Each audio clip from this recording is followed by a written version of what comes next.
ओम नमः सिद्धेभ्य। मंगलमय मंगलकरण वीतराग विज्ञान नमो ताहि जाते भय अरहंत आदि महान। करि मंगल करि हो महाग्रंथ करण को काज।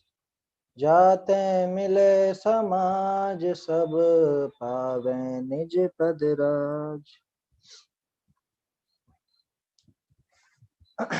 मोक्ष मार्ग प्रकाशक ग्रंथ के आधार से अपनी चर्चा चल रही है।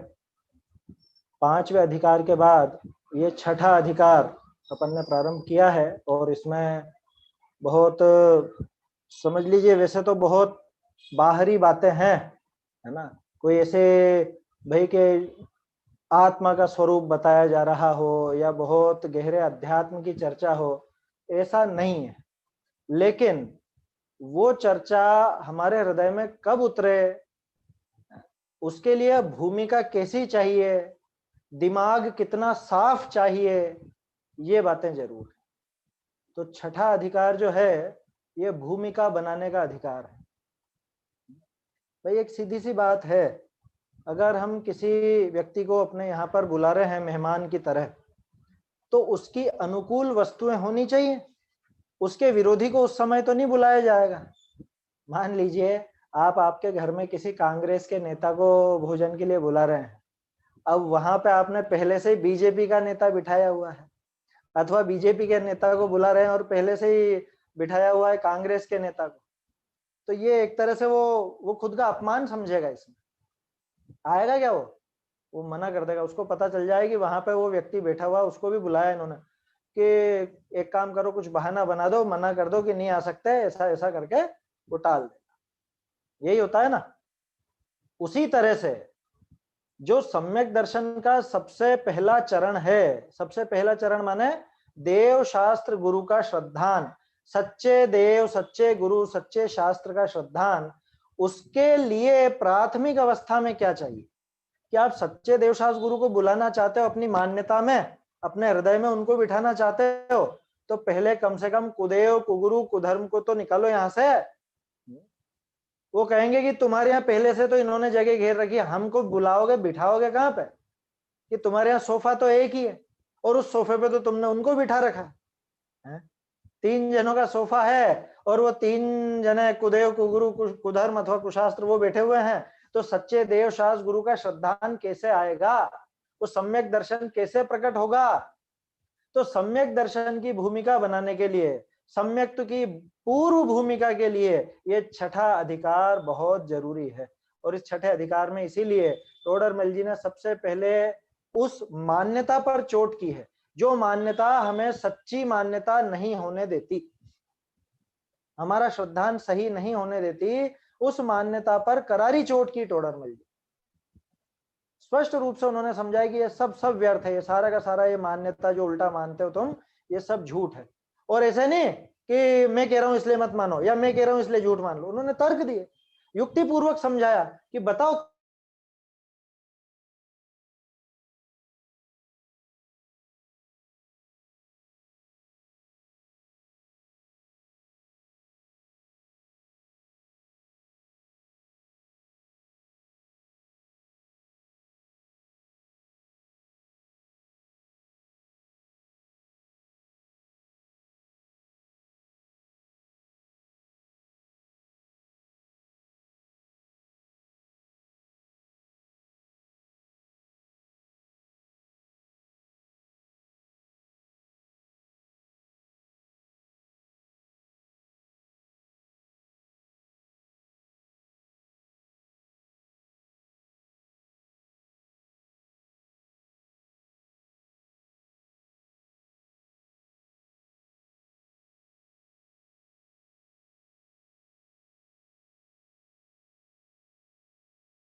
अभी आवाज आ रही है मेरी?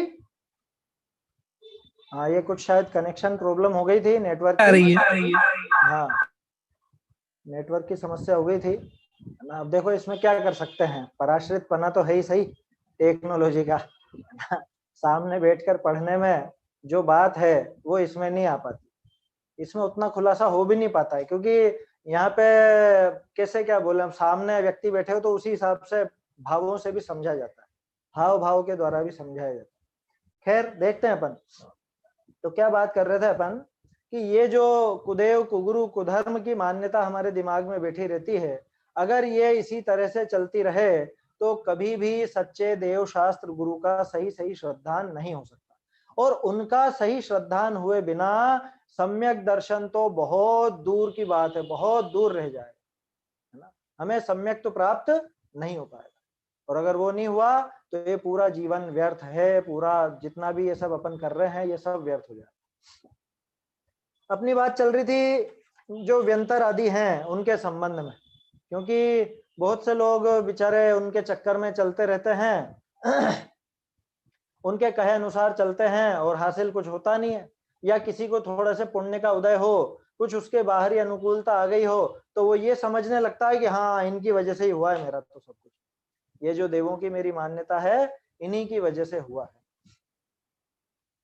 अपन ने बात देखी थी कि इनमें इतनी शक्ति तो होती है, कितनी शक्ति, कि ये अपने स्वयं के शरीर को या दूसरे के शरीर को उसमें सामने वाले के वैसा पुण्य या पाप का उदय भी चाहिए, वो भी ध्यान रखना, या फिर किसी वस्तु को ये चाहे जैसा परिणमा सकते हैं। चाहे जैसा का मतलब जितनी इनमें सामर्थ्य, जितनी शक्ति उतना ही, उससे ज्यादा कुछ भी नहीं कर सकते, है ना।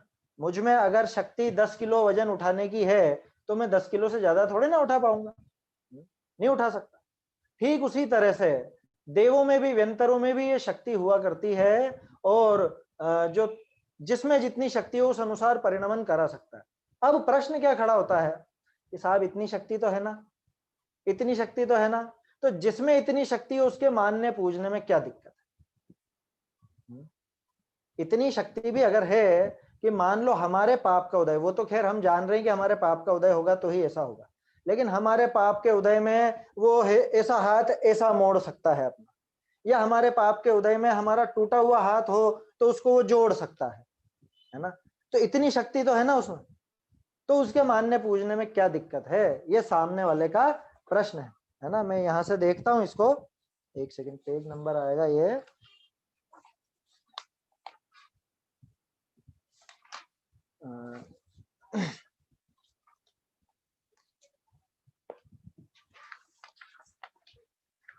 देखिए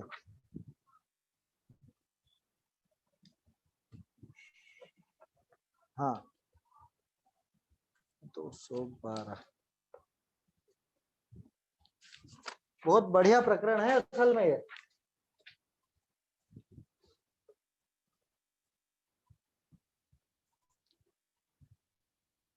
कौन सा आ गया, एक सेकंड में पेज निकाल लेता हूँ पहले।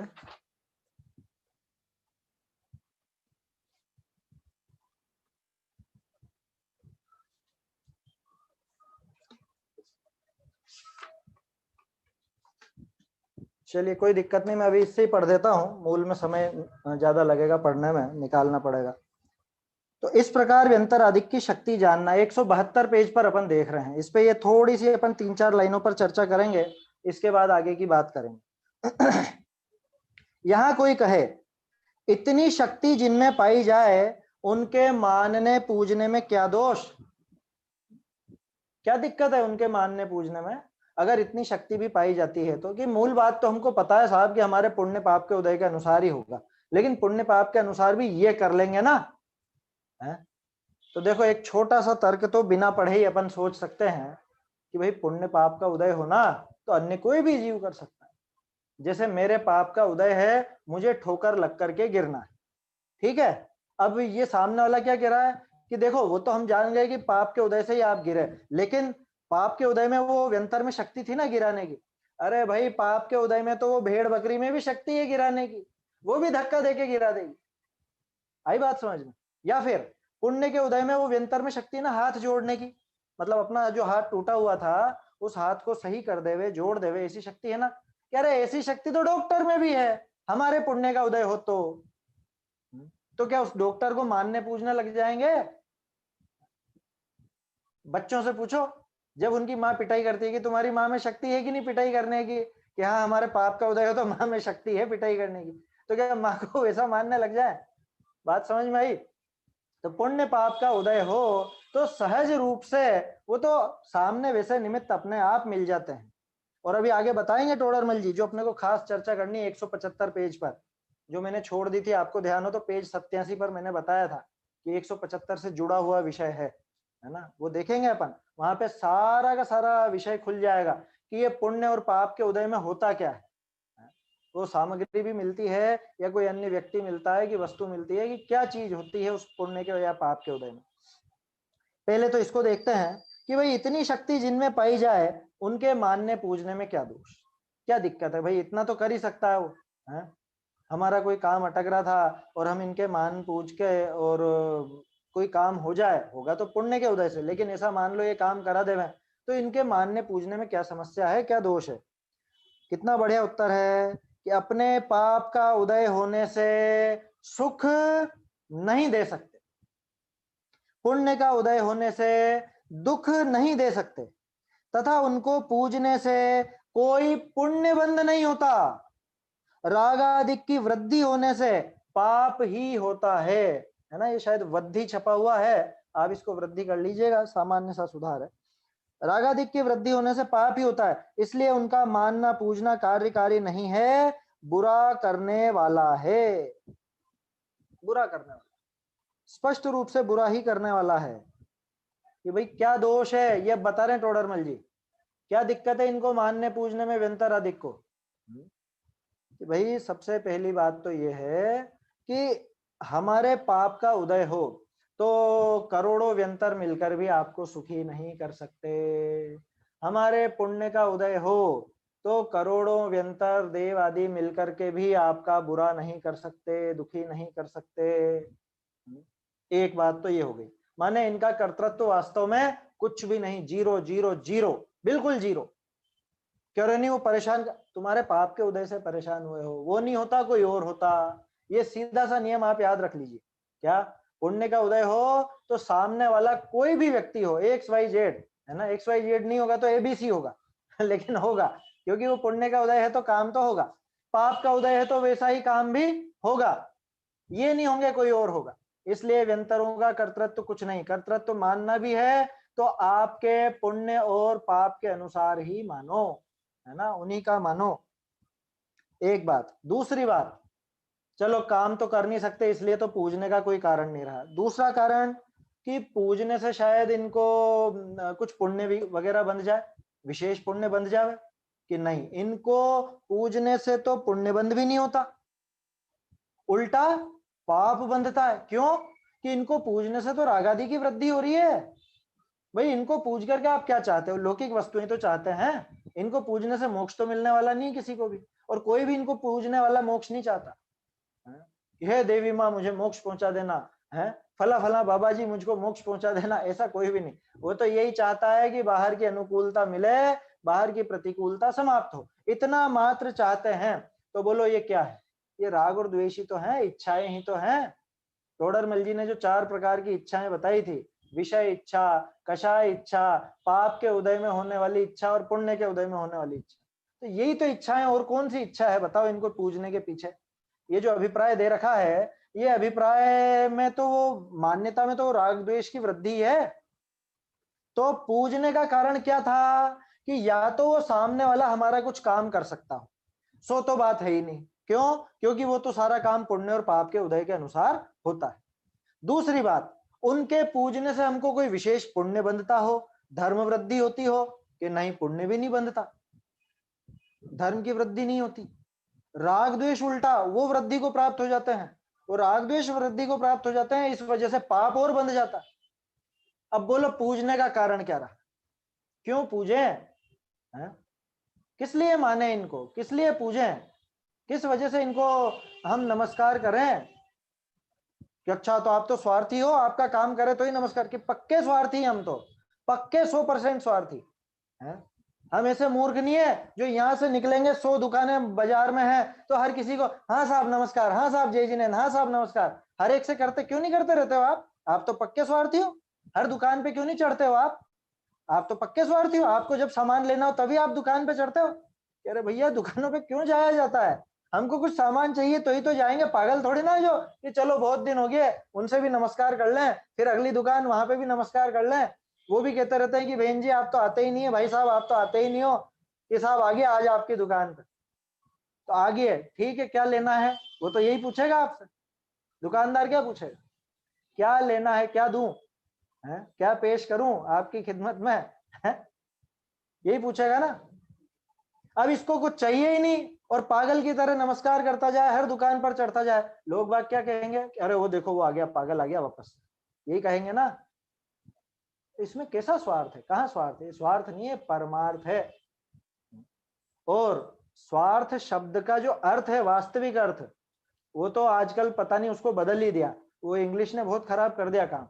स्वार्थी का अर्थ सीधे वो सेल्फिश बोल देते ना, सेल्फिश, और सेल्फिश का अर्थ लोग बाग क्या समझते हैं कि अपने काम को बनाने के लिए दूसरे का काम बिगाड़ने वाला, जबकि स्वार्थी का ऐसा अर्थ नहीं होता। स्वार्थी यानी अपने स्वयं का जो अर्थ है, प्रयोजन है, अपने स्वयं के प्रयोजन के अनुसार कार्य करने वाला, तो वो तो समझदार व्यक्ति है।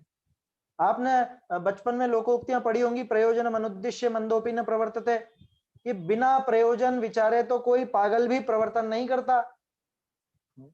अगर कोई प्रयोजन नहीं है, आप दवाई की दुकान पे क्यों चढ़ोगे, आपको कुछ दवाई नहीं लेनी है तो। कपड़े की दुकान पे क्यों चढ़ोगे, अगर कपड़े नहीं लेने हैं तो चढ़ेंगे क्या। बाजार में तरह तरह की दुकानें हैं, हम हर एक पे तो नहीं चढ़ेंगे, हर एक को तो नमस्कार नहीं करेंगे, जिनसे हमारा काम होगा उन्हीं को नमस्कार करेंगे। ये स्वार्थीपना है।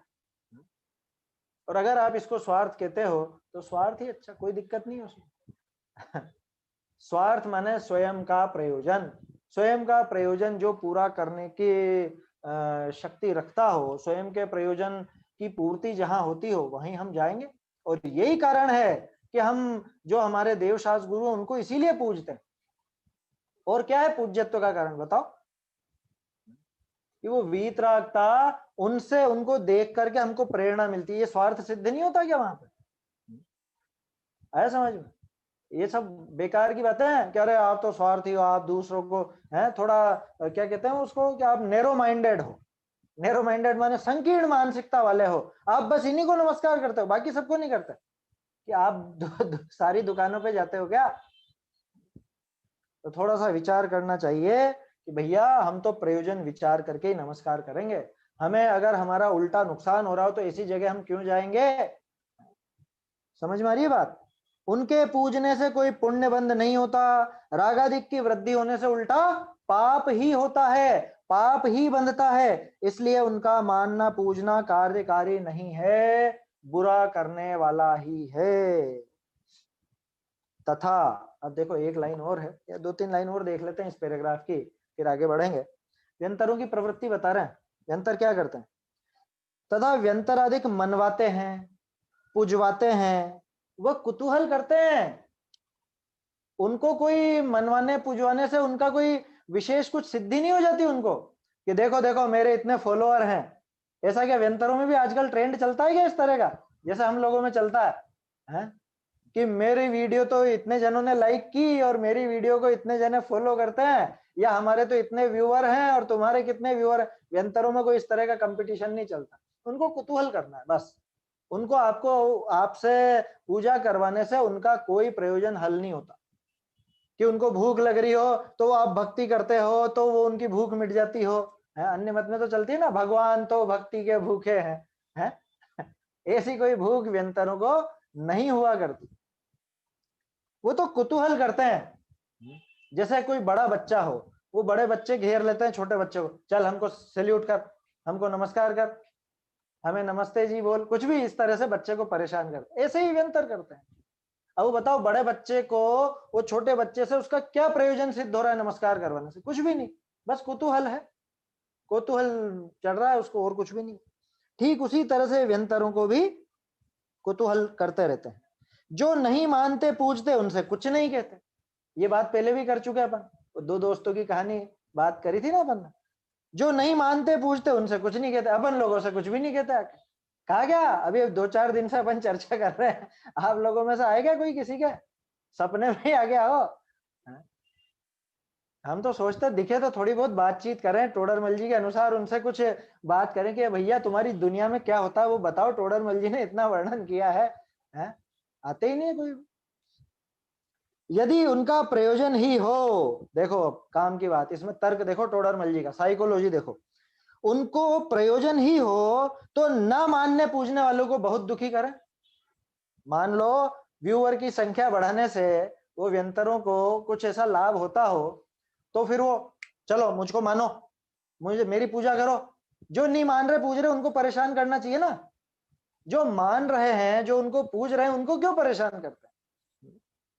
परंतु जिनके न मानने पूजने का निश्चय है उससे कुछ भी कहते दिखाई नहीं देते।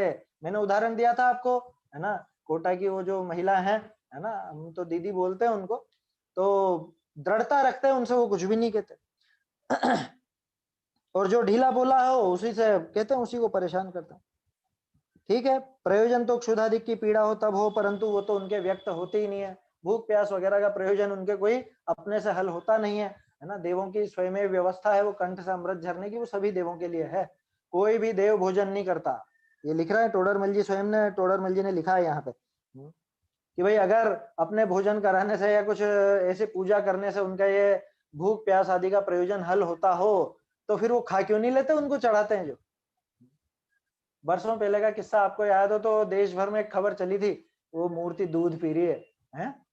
किसकी मूर्ति दूध पी रही थी और किसी का क्या, वो कोई तो कोल्ड ड्रिंक पीने लग गए थे।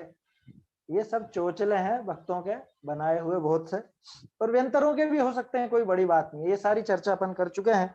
तो व्यंतरों का इस तरह से ये प्रकोप है और झूठा प्रभाव है जो उनके झूठे भक्तों ने ही बनाया है, मानने वालों ने ही बनाया है।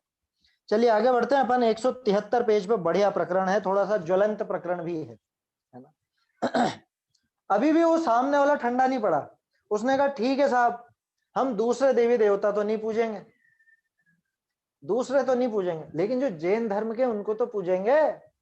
जैन धर्म के माने अरहंत सिद्ध की नहीं नहीं, वो जो उनके यक्ष यक्षिणी और वगैरह वगैरह बताए गए हैं, तरह तरह के नाम हैं। अब तो नाम लेना भी खतरनाक हो गया काम। क्या थोड़े दिन पहले किसी की कुछ वीडियो आ गई थी, बेचारों के बहुत समस्या हो गई। तरह तरह के क्या कहें, विरोधी भी बहुत होते हैं ना तरह तरह के लोग।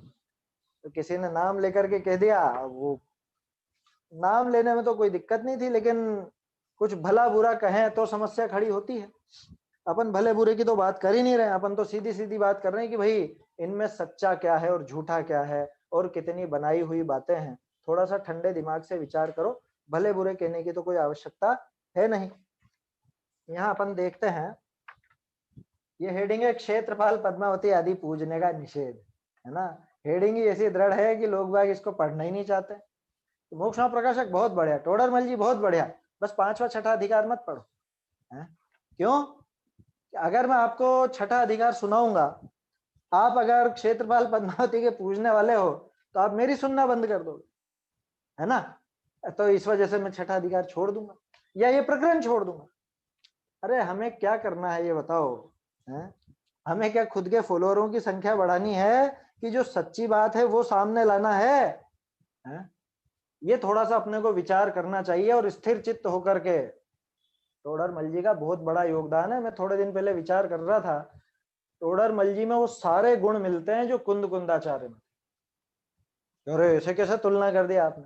ये तुलना मैंने कोई आचार्य पने और गृहस्थ पने की नहीं की है। कुंद कुंदाचार्य का योगदान दो चीजों से सबसे ज्यादा माना जाता है। एक तो जो उन्होंने अध्यात्म की गहराइयां बताई वो, और दूसरा एक वो कुशल प्रशासक के रूप में प्रतिष्ठित हुए अष्टपहुड़ आदि ग्रंथों में, है ना। माने उन्होंने दिगंबर धर्म की मर्यादा बनाए रखी, दिगंबर धर्म को एक दिशा निर्देश प्रदान किया। ठीक वैसा ही काम आपको टोडरमल जी का नजर नहीं आता? तत्व की गहरी से गहरी बात बताने में वो नहीं चुके, और यहां जो शिथिलता आ रही थी, जो ढीलापन आ गया था दिगंबर मत में ही, उस पर उन्होंने खूब प्रहार किया। ये एक तुलना के रूप में अपन उसको देख सकते हैं, है ना। हालांकि दो व्यक्तियों में तुलना कभी होनी नहीं चाहिए, और कुंद कुंदाचार्य वो तो अपने सर्वश्रेष्ठ आचार्य हैं, दिगंबर धर्म उनके नाम से प्रचलन में है, उनके अनुयायी हैं टोडरमल जी, और उनको पूरी तरह से उन्होंने क्या कहते हैं वो ग्रास्प कर लिया है, एकदम उसको ग्रहण कर लिया है, उनके तत्व को भी और उनके इस व्यावहारिक रूप को भी। इसलिए टोडरमल जी इतने प्रिय हैं अपने को। अगर कुंदकुंदाचार्य से विपरीत विचारधारा के होते तब थोड़ी ना अपन टोडरमल जी की बात करते, लेकिन उसी विचारधारा को उन्होंने आगे बढ़ाया, उसी को एक समझ लो जो क्या कहें मृत प्राय हो गई थी, उसको एक वो जीवन दान दिया, सामने लाए शुद्ध धामनाय को, जिस शुद्ध धामनाय का नाम ही नहीं था कहीं से कहीं तक, उसको सामने लेकर गए। चलिए देखते हैं, मैं ढूंढरी से पढ़ रहा हूं क्योंकि प्रकरण ये थोड़ा सा लंबा भी और दो एक इसमें संशोधन भी है ना। लंबा तो क्या 2-3 पैराग्राफ है। यहां कोई कहे, यहां से देखिएगा आप, मैं ढूंढारी में पढ़ रहा हूं। यहां को कहे क्षेत्रपाल दिहाड़ी, यहां पे भी सुधार कर लीजिएगा, है ना, दहाड़ी नहीं है दिहाड़ी है मूल में।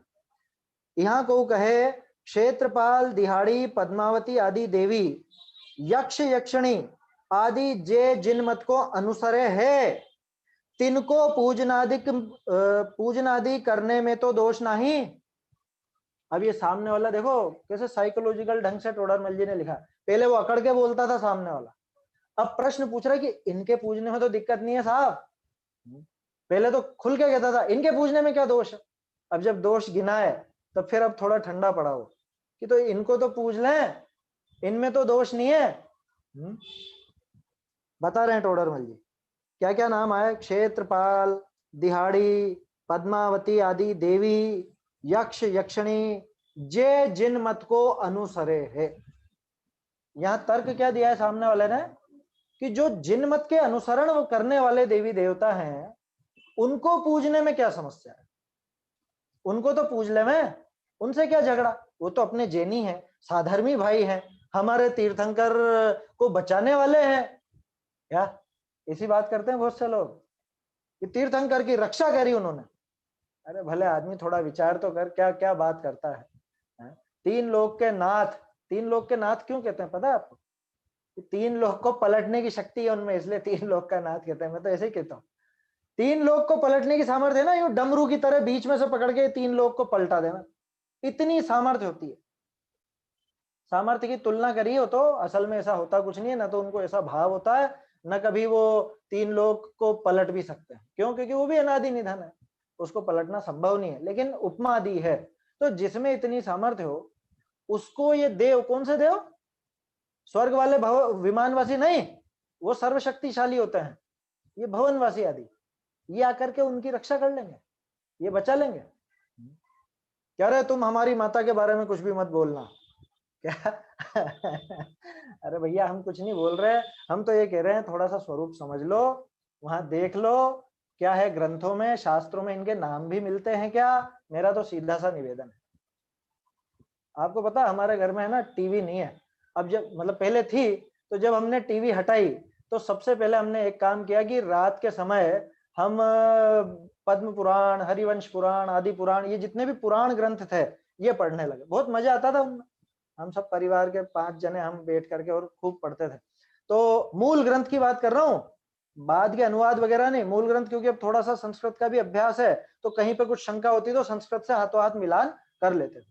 तो उन मूल ग्रंथों को सबको देखा। आपको मैं ये बात खुल के कहना चाहता हूं कि ये जो मुख्य मुख्य मैंने नाम लिए हैं आचार्यों के लिखे हुए ग्रंथों की कह रहा हूं, बाद के भट्टारकों के ग्रंथों की नहीं। जो मूल शुरू में प्रथमान युग के जो ग्रंथ मिलते हैं उनमें आपको पद्मावती नाम कहीं पर भी नहीं मिलेगा, कहीं पर भी नहीं मिलेगा। और इतना खुल के आपसे ये कहना चाहता हूं कि वो जो प्रकरण है पार्श्वनाथ जी का, वहां पर भी कहीं पर आपको ये नहीं मिलेगा कि पद्मावती ने, या मान लो कोई दूसरी देवी का भी नाम आवे तो उसने अपने छत्र पर ऐसा फंड फैलाया और उनके ऊपर बिठाया, कहीं नहीं आया, कहीं पर भी नहीं। धर्मेंद्र ने छत्र आकार से फिर उनकी रक्षा की, इस तरह के वाक्य हैं। पद्मावती का नाम तक नहीं है, ये मैं बताना चाहता हूँ। कोई अपन निंदा नहीं कर रहे हैं, कोई भला बुरा नहीं कह रहे हैं, ना कोई जूते चप्पलों से उपमा कर रहे हैं उनकी, कुछ ऐसी बात नहीं है, है ना। व्यक्तिगत विद्वेष किसी से कुछ भी नहीं है, सीधी सीधी बात है कि उनका उल्लेख तक नहीं। और अभी टोडरमल जी का जवाब नहीं आया है, ये सब बातें अपन उनके पहले कह रहे हैं, क्योंकि ऊंचे तर्क तो टोडरमल जी देंगे। अभी टोडरमल जी का जवाब सुनना, अभी पूज्यपना किससे होता है और आप क्यों पुजवाना चाहते हैं उनको, वो सब बताएंगे टोडरमल जी। पहले तो ये समझ ले कि बहुत से, तो जैसे अपन ने शुरू में बात की थी कि आधे से ज्यादा तो काल्पनिक है। और जो कुछ बचे खुचे हैं भी सही, तो वो व्यंतर है। ये बात देखी थी अपन। व्यंतर माने जो भी ये भवनवासी आदि सब शामिल कर लेना उसमें। भवनवासी और उधर वो जो था संवर देव, वो शायद व्यंतर था मेरे ख्याल से। क्या पता ज्योतिष का था या व्यंतर था। विमानवासी तो नहीं था, स्वर्ग का तो नहीं था, ये तो पक्की बात है। ये भी जो धर्णेन्द्र जो नाम आता है ना, और धर्णेन्द्र नाम भी नहीं आया, एक जगह तो शायद यक्षेंद्र आया या पता नहीं क्या आया, मूल ग्रंथ की बात कर रहा हूं। तो वो आए, ठीक है, वो आया और उसने ऐसा विकल्प आया उसको कि अरे भगवान के ऊपर ऐसे छत्र वगैरह करना चाहिए, तो ऐसा विकल्प आया। और उधर मैंने थोड़े दिन पहले, आपको ध्यान हो तो, एक ग्रंथ का नाम लिया था मैंने, पार्श्वाभ्युदय जिन सेनाचार्य का, वो पढ़ने लायक है। उसको आप पढ़ोगे ना तो शुरू में तो आपको लगेगा क्या बोले जा रहे हैं, इसमें कुछ घटना तो आई नहीं। ये जो घटना थी ना पत्थर बरसाने की और वो उपसर्ग से रक्षा की, ये तो जरा सी है 2-1 पेज में।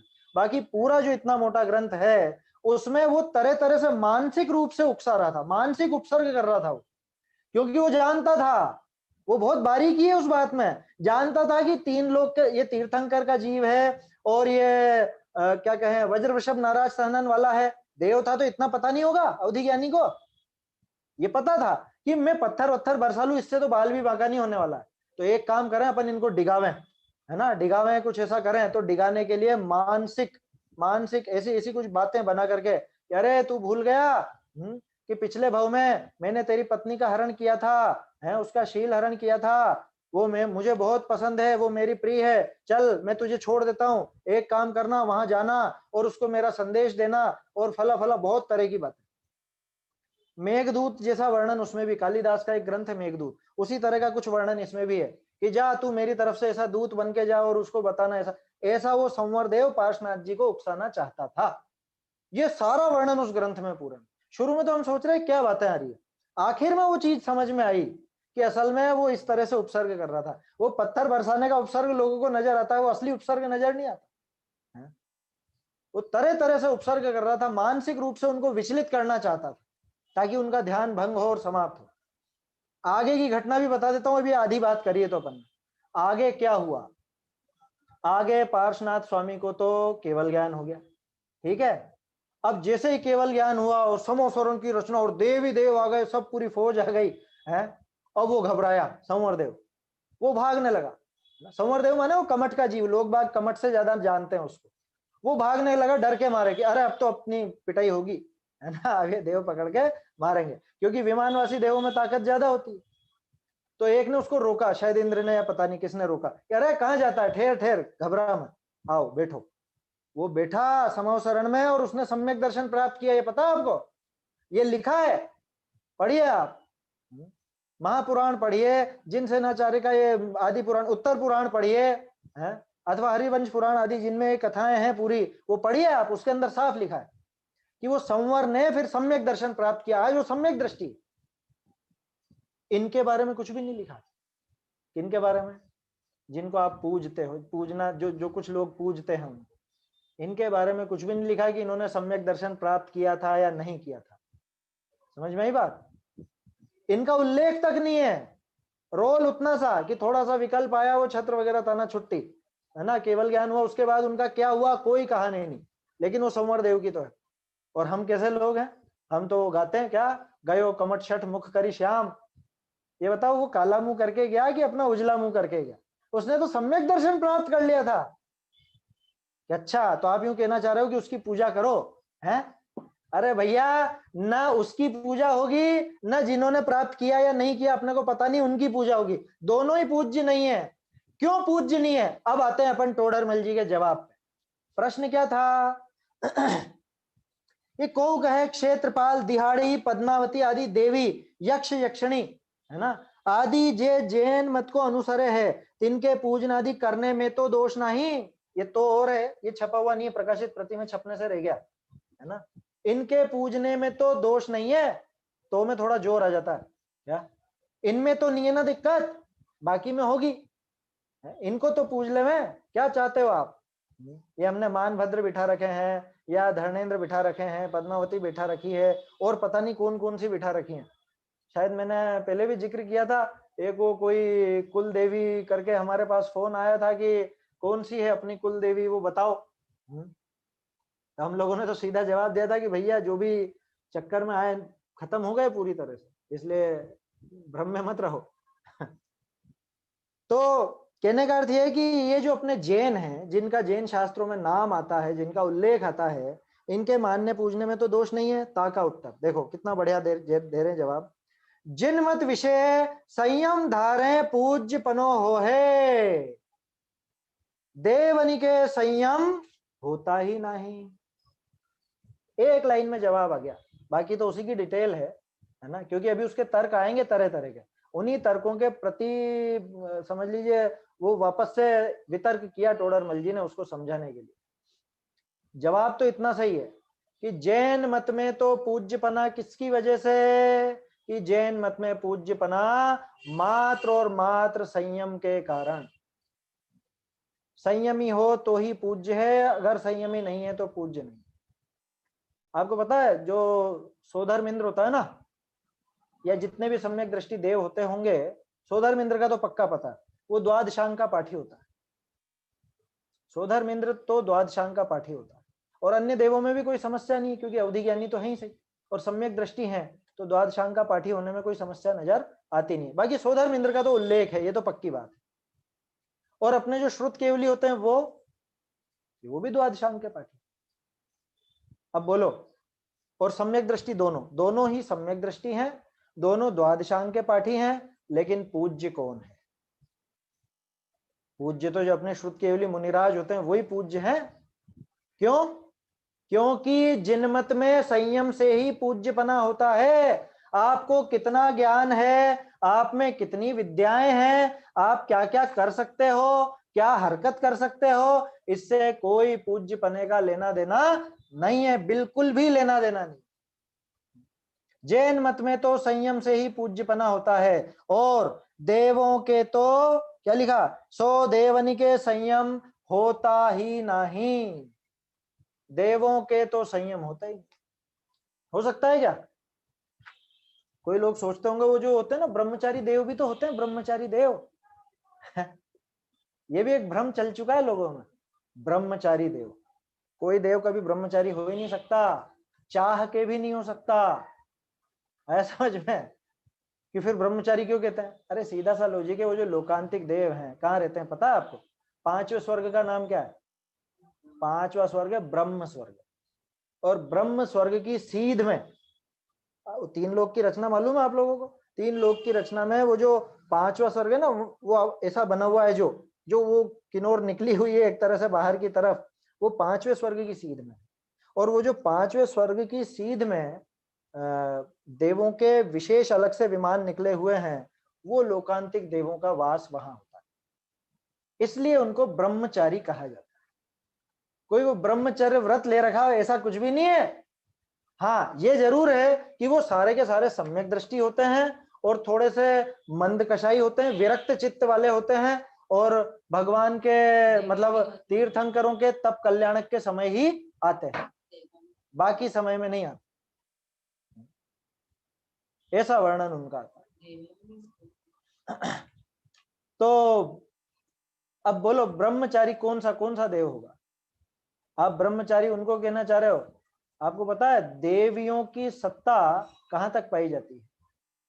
16वें स्वर्ग तक देवियां जाती हैं, पैदा नहीं होती लेकिन जाती हैं, वहां तक देवियों की व्यवस्था है। 16वें तक 12वें तक जो भी उसका नियम है, लेकिन स्वर्गों तक है। ग्रहवेयक में देवियों का प्रवेश नहीं है ना। ग्रहवेयक में 9वें ग्रहवेयक तक जहां तक मिथ्या दृष्टि भी जा सकते हैं, वहां तक देवियों का प्रवेश नहीं। अनुत्तर और अनुदिश और अनुत्तर विमानों में भी देवियों का कोई प्रवेश नहीं। फिर उनको क्यों नहीं ब्रह्मचारी कहते आप? इन्हीं को क्यों कहते हो? है? अगर ब्रह्मचारी कहना हो तो उनको कहो, सर्वार सिद्धि वालों को 33 सागर तक है तत्व चर्चा और कुछ नहीं, फिर भी ब्रह्मचारी नहीं कहा। क्यों नहीं कहा? क्योंकि ब्रह्मचर्य कोई ऐसा नहीं है कि हाँ हमने ले लिया ब्रह्मचर्य और हम ब्रह्मचारी हो गए। वास्तव में वहां पर जिसको ये ब्रह्मचर्य व्रत अथवा ब्रह्मचर्य प्रतिमा अपन कहते हैं, उसके लिए 2 कषाय चौकड़ी का अभाव जरूरी है, और देवों के एक कषाय चौकड़ी के अभाव से ज्यादा कषायों का अभाव होता ही नहीं। मात्र एक कषाय चौकड़ी का अभाव संभव है, चौथे गुण स्थान से ऊपर जा ही नहीं पाते।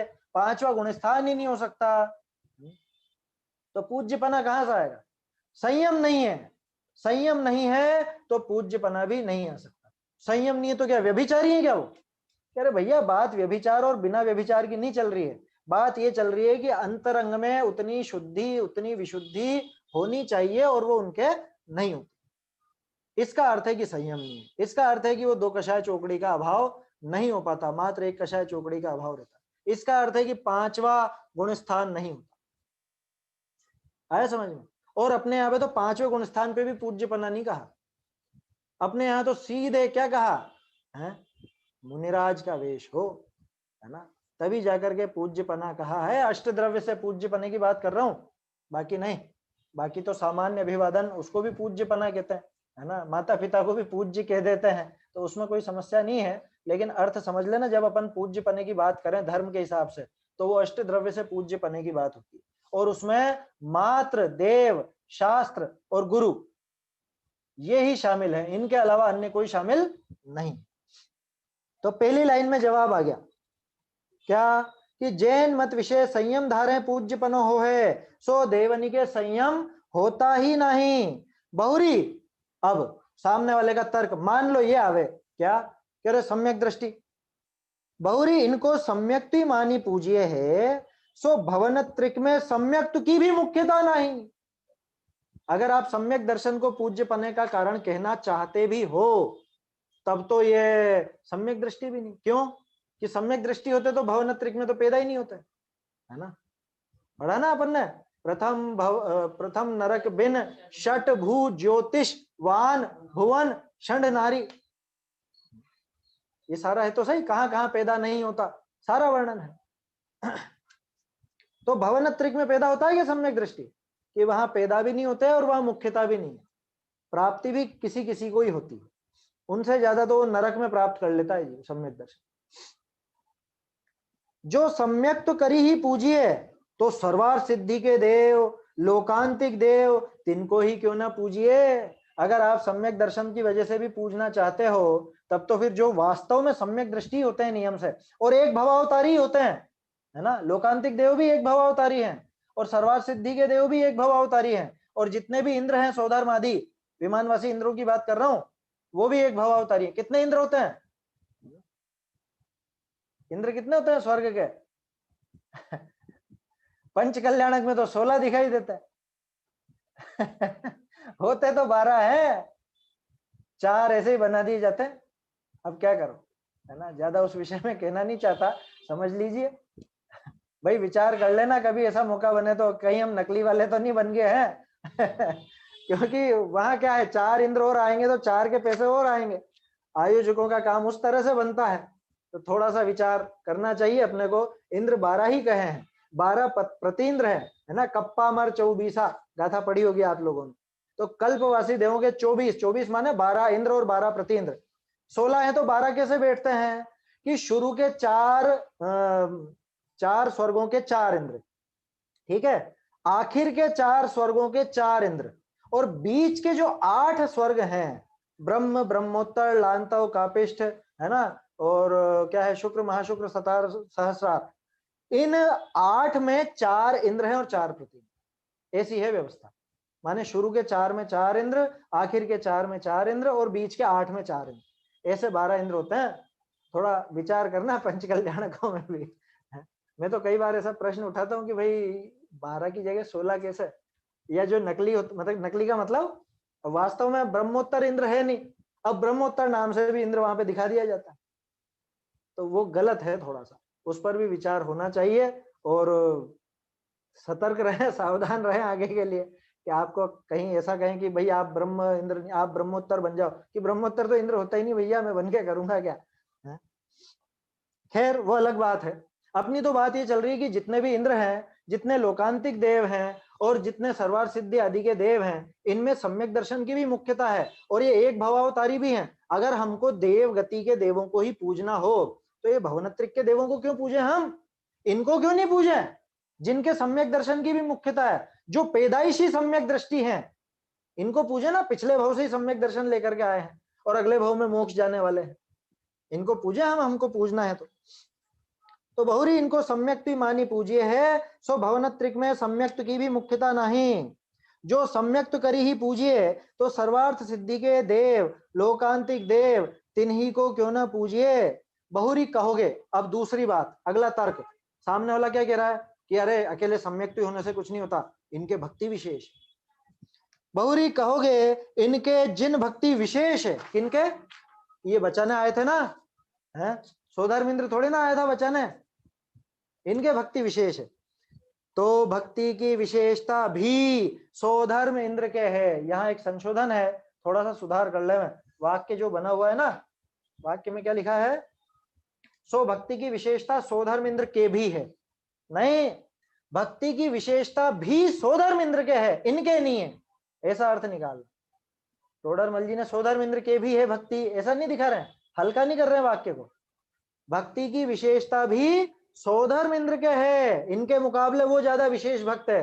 पंच कल्याणक का किसके अधिकार है बताओ, सोधर्म इंद्र के कि इनके है? किसकी चलती है वहां पे, किसके हिसाब से व्यवस्था होती है, कौन है सारा का सारा पूरा मैनेजर भगवान का, ये सोधर्म इंद्र। इनकी तो कुछ भी वहां पे चलती नहीं है, जरा सी भी कुछ नहीं गिना जाता इनको। भक्ति की विशेषता भी सोधर्म इंद्र के है, वह सम्यक दृष्टि भी है। देखो दोनों गुण है, अगर सम्यक दर्शन की वजह से पूछते हो तो उसके सम्यक दर्शन भी है ना, मोक्षगामी की वजह से पूछते हो तो भी यही मोक्षगामी है, उनका तो कुछ पता ही नहीं है। और अगर भक्ति की विशेषता देखते हो तो भी इसके है। वो तांडव नृत्य जो प्रसिद्ध है, 1000 नेत्र बना करके देखना प्रसिद्ध है, वो किसका है, इंद्र का ही तो है। सो भक्ति की विशेषता भी इंद्र के है, सोधर्म इंद्र के, और वह सम्यक दृष्टि भी है। वाको छोरी इनको काहे को पूजिए, इनको क्यों पूजे हैं। अब वो थक गया, हार गया कि नहीं साहब हम तो क्या है।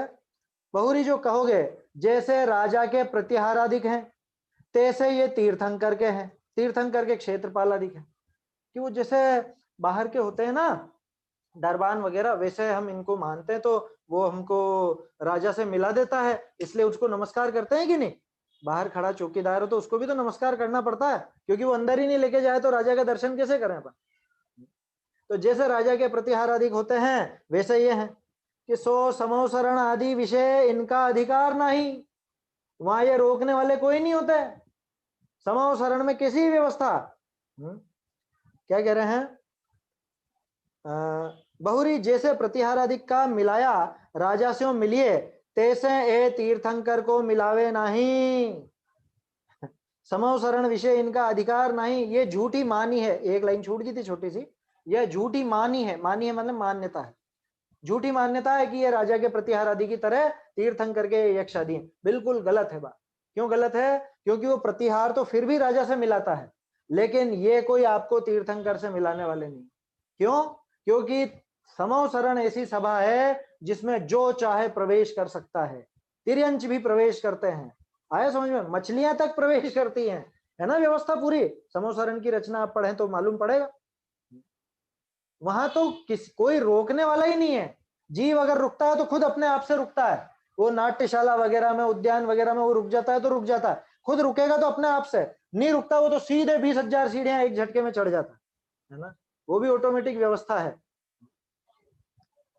तो वहां तो जाके भक्ति होई, सोई तीर्थंकर अधिक का दर्शन अधिक करो, किछु किसी के अधीन नहीं। आया समझ में, कुछ किसी के अधीन नहीं है। तो कहने का अर्थ यह है कि आप जो इनकी मान्यता करना चाह रहे हो, या ऐसा सोच रहे हो कि भाई जैन जो व्यंतर आदि हैं, जैन मत को पालने वाले हैं, उनके पूजने में क्या दोष, कि भैया जैन मत में पूज्यपना तो एकमात्र संयम से है। अगर संयम नहीं है तो कोई पूज्यपना नहीं है, उनकी पूजा नहीं की जा सकती। इसलिए किसी भी तरह से, चाहे आप सम्यक दर्शन का बहाना ले लो, चाहे आप भक्ति का बहाना ले लो, चाहे जो प्रतिहार आदि वाली बात है ये ले लो, चाहे आगामी मोक्षगामी पना ले लो, कुछ भी ले लो, किसी भी एंगल से इनके पूज्यपना नहीं बनता है ना। ये बात अभी अपन ने की है इसमें, ठीक है, ये बात तो यहीं तक करनी थी अपने को। इसके आगे और विशेष बात आएगी कल, बहुत महत्वपूर्ण प्रकरण आएगा 175 पेज का, वो आप पहले से पढ़ करके आए तो विशेष समझ में आएगा। उसके साथ पेज नंबर 87 भी पढ़े तो विशेष समझ में आएगा, है ना। अभी समय ज्यादा हो गया आज, चर्चा में पता नहीं चला। समाप्त करते हैं, आगे कल फिर इसके आगे का विषय लेंगे, जो भी संशोधन है और विशेष स्थल आए। निज निधि निज में बताई यह अनंत उपकार है, इसके लिए जिन वाणी माँ को वंदना शत बार है, वंदना शत बार है।